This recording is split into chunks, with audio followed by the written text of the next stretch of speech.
Cinema शौकीन सबका स्वागत करता है। आज हम बात करने वाले हैं ग्रे हाउंड के बारे में। ये कहानी है अटलांटिक की युद्ध की और ये युद्ध हुआ था दूसरे विश्व युद्ध के दौरान और इसी समय अमेरिका ब्रिटेन के मदद के लिए बहुत सारी चीजें भेजने वाला था। इसीलिए अमेरिका ने अपने 37 जहाजों में बहुत सारी चीजें भरी और उन सारी चीजों को समुद्र के रास्ते लिवरपूल भेजने का फैसला किया। लेकिन जितनी भी जहाजों में ये सामान भरे जाते थे उन जहाजों में युद्ध करने की क्षमता नहीं होती थी। इसीलिए सारे लोग अपनी जहाजों की सुरक्षा के लिए डिस्ट्रॉयर जहाज भेजा करते थे, क्योंकि डिस्ट्रॉयर जहाज युद्ध के लिए परिपक्व होते थे। और जब अमेरिका अपने 37 जहाज इंग्लैंड भेज रहा होता है तब इन जहाजों की सुरक्षा की जिम्मेवारी मिलती है ग्रे हाउंड को। ग्रे हाउंड इस जहाज का कोड नेम है। इसका पूरा नाम है USS किलिंग और इस जहाज के कैप्टन है अर्नेस्ट क्रॉस। कहानी की शुरुआत होती है और हमें 1942 का वक्त दिखाया जाता है जब ये सारे के सारे जहाज अमेरिका से चल पड़े हैं और इन जहाजों के निकलते ही हम आसमान में एयरप्लेन्स देखते हैं जो इन्हें गुड लक कह रहे होते हैं ताकि ये सही सलामत लिवरपूल तक पहुंच सके, क्योंकि थोड़े समय के बाद ये सारी की सारी जहाजें ब्लैक पिट में चली जाएंगी और ब्लैक पिट में जाने के बाद अगले 3 दिनों तक इन्हें एयरफोर्स से कोई भी मदद नहीं मिल पाएगी और 3 दिनों के बाद इन्हें इंग्लैंड सरकार की एयरफोर्स से मदद मिलेगी। लेकिन यहाँ पे सबसे डरावनी बात यह है कि जर्मन सिपाही अपने जहाजों के साथ ब्लैक पिट में इंतजार कर रहे होते हैं ताकि कब कोई जहाज यहाँ पे आए और उन जहाजों को ये ढेर करे। और अब ये जहाजें चल पड़ी हैं और थोड़े समय के बाद हम देखते हैं इस जहाज के कैप्टन को और यहाँ से कहानी 2 महीने पहले के फ्लैशबैक में चली जाती है जहाँ पे कैप्टन एवलिन नाम की औरत से मिलते हैं। कैप्टन एवलिन से प्यार करते हैं और वो चाहते हैं कि जब वो इस युद्ध से वापस आए तब एवलिन उनसे शादी करे और एवलिन भी यहाँ पे अपनी हामी भरती है और कहती है कि युद्ध से वापस आने के बाद वो इस बारे में सोचेगी। और यही पे हमें बातों ही बातों में पता चलता है कि कैप्टन बहुत दिनों से नेवी में है लेकिन आज तक उन्होंने कोई भी युद्ध नहीं लड़ा है, इसीलिए युद्ध में उनका ये पहला मिशन होगा। अब कहानी आती है वर्तमान समय में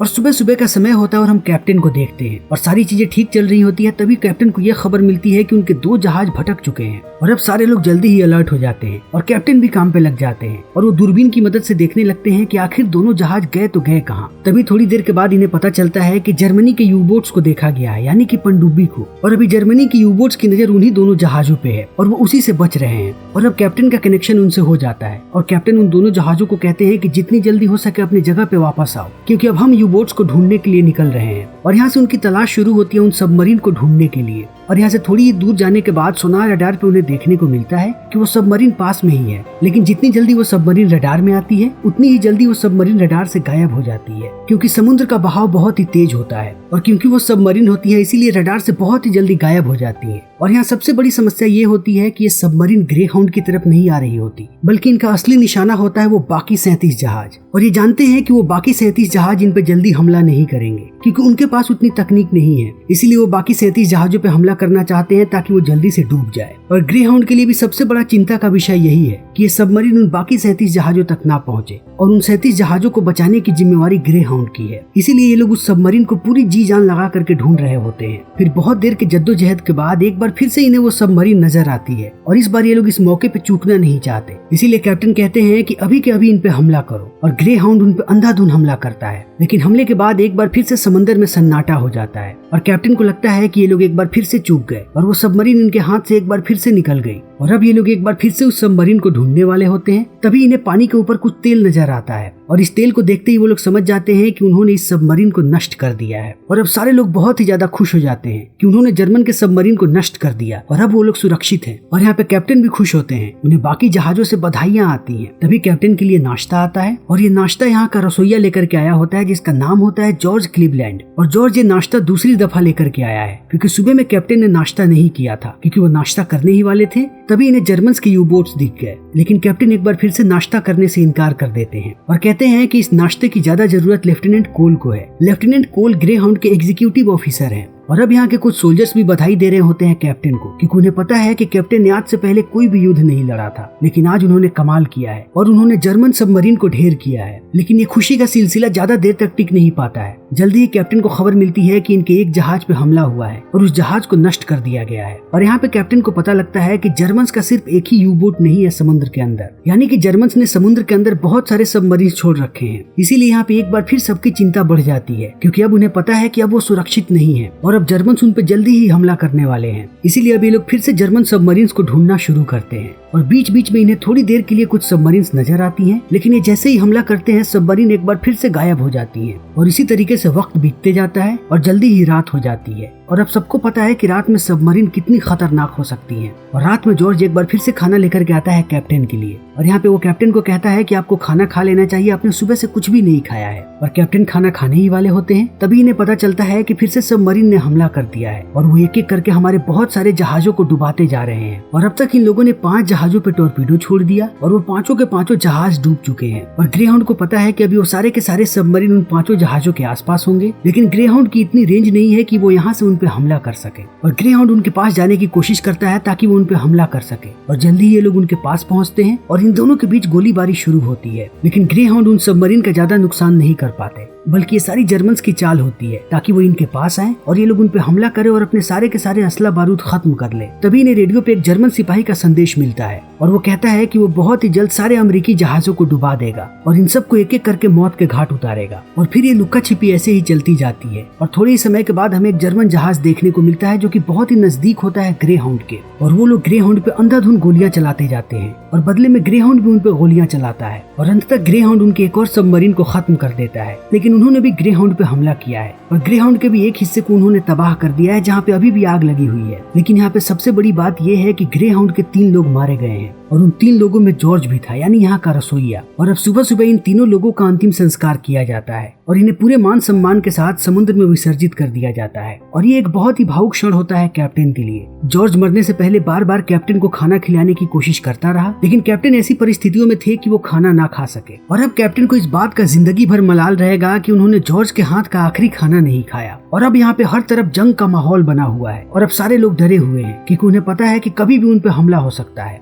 और ऐसा ही होता है। जल्दी ही इन्हें पता चलता है कि इनके कुछ और जहाजों को डुबा दिया गया है और उन पर भी जर्मन सबमरीन्स ने हमला किया था। और अब यहाँ से कैप्टन की नींद हराम होने लगती है। हर एक थोड़े समय के बाद इन्हें बुरी खबर मिलती है और इन्हें पता चलता है कि इनके एक और जहाज को डुबा दिया गया है। और अब समय दर समय ये खतरा बढ़ते ही जाता है क्योंकि इनके साथ ये सारी घटनाएं दिन में हो रही थी, लेकिन अब फिर से रात हो चुकी है। और कैप्टन को ये बात भली भांति पता है कि रात में सबमरीन कितनी खतरनाक है और अब रात में सब लोग बहुत ही ज्यादा डरे होते हैं। तभी एक बार फिर से कैप्टन के लिए खाना आता है और खाना आने के बाद गलती से कैप्टन के मुंह से निकल जाता है कि थैंक यू जॉर्ज। तभी उनका नया रसोइया कहता है कि मेरा नाम जॉर्ज नहीं है और कैप्टन को इस बात का एहसास होता है कि उन्होंने जॉर्ज को कब का खो दिया है और ये बात कैप्टन को बहुत ही ज्यादा बुरी लगती है। और अब हम कैप्टन और कोल को बातें करते हुए सुनते हैं और हमें पता चलता है कि ग्रेहाउंड का सारा गोला बारूद खत्म हो चुका है और अब इनके पास हमला करने के लिए कुछ भी नहीं बचा और अभी इनके सामने पूरी रात पड़ी हुई है और ये कल सुबह तक ब्लैक पिट से बाहर नहीं निकल पाएंगे। और जब तक ये ब्लैक पिट से बाहर नहीं निकलेंगे तब तक इन्हें इंग्लैंड से किसी तरीके की कोई भी मदद नहीं मिलेगी। इसीलिए कैप्टन कहता है कि मैं रेडियो पे मदद मांगने की कोशिश करूंगा, लेकिन ये ब्लैक पिट का नियम है कि ब्लैक पिट में रहने के दौरान आप रेडियो पे किसी किस्म की कोई भी मदद नहीं मांग सकते। ये बिल्कुल ही नियमों के खिलाफ है, लेकिन कैप्टन इस नियम का उल्लंघन करते हैं और रेडियो पे मदद की गुहार करते हैं ताकि जल्दी ही इंग्लैंड एयरफोर्स इनकी मदद के लिए आए। और एक बार ये लोग फिर से नजर रखने लगते हैं सबमरीन्स पे ताकि इन पे हमला ना हो सके, लेकिन जल्दी ही इन्हें पता चलता है कि इनके ऊपर टॉर्पीडो छोड़ा गया है और ये अपने बचे हुए हथियार से उन टॉर्पीडो पे हमला करने लगते हैं। तभी इनके बचे खुचे हथियार भी खत्म हो जाते हैं और इन्हें पता चलता है कि जर्मन्स ने एक बार फिर से चाल चली थी। अभी ग्रेहाउंड पे जितने भी टॉर्पीडो छोड़े गए थे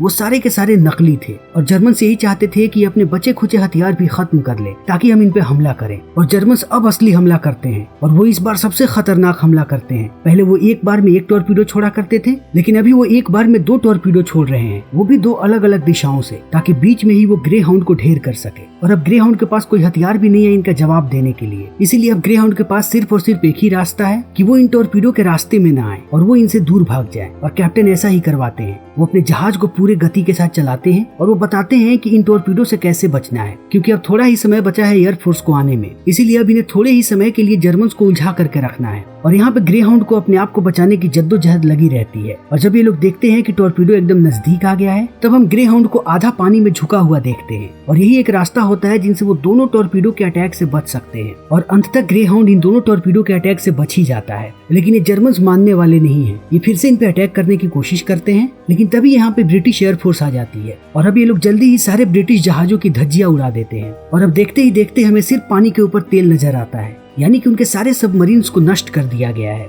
और यहाँ पे कैप्टन को बधाई दिया जाता है और उनके काम की तारीफ भी की जाती है कि इतनी कम सुविधाएं होने के बाद भी वो मैदान में टिके रहे और उन्होंने अपने बहुत सारे जहाजों को बचाया। और अब यहाँ पे हर तरफ खुशी की लहर दौड़ पड़ी है। सारे जहाजों से लोग बाहर आ चुके हैं और सारे के सारे लोग खुशियां मना रहे हैं, क्योंकि अब यहाँ से इन्हें ब्रिटिश एयरफोर्स गाइड कर रही है और अब ये लोग जल्दी ही लिवरपूल पहुंचने वाले हैं। और अब कैप्टन अपने रूम में वापस आ जाते हैं और वो ईश्वर से दुआ करते हैं और अब वो सोने की तैयारी करने लगते हैं, क्योंकि पिछले 3 दिनों में उन्होंने एक बार भी पलक नहीं झपकी है। और अब कैप्टन सोते हैं और इनके सोने के साथ ये फिल्म खत्म हो जाती है। तो दोस्तों अब सवाल ये है कि क्या ये फिल्म सच्ची घटना पर आधारित है? तो इसका जवाब है नहीं, लेकिन इस फिल्म में बहुत सारी चीजें दिखाई गई हैं वो असली हैं। इस फिल्म में जैसी परिस्थितियां बताई गई हैं, दूसरे विश्व युद्ध के दौरान वैसी परिस्थितियां बनती थी और उन्हीं सारी घटनाओं से प्रभावित होने के बाद इस कहानी को लिखा गया था। कहानी का नाम था द गुड शेफर्ड और इसी कहानी पे ये फिल्म आधारित है। तो दोस्तों हमारी आज की ये वीडियो यहीं पे खत्म होती है। उम्मीद है कि आपको हमारी ये वीडियो पसंद आई होगी। अगर आपको हमारी ये वीडियो पसंद आई हो तो इसे लाइक करें, शेयर करें और चैनल को सब्सक्राइब करें। Thank you.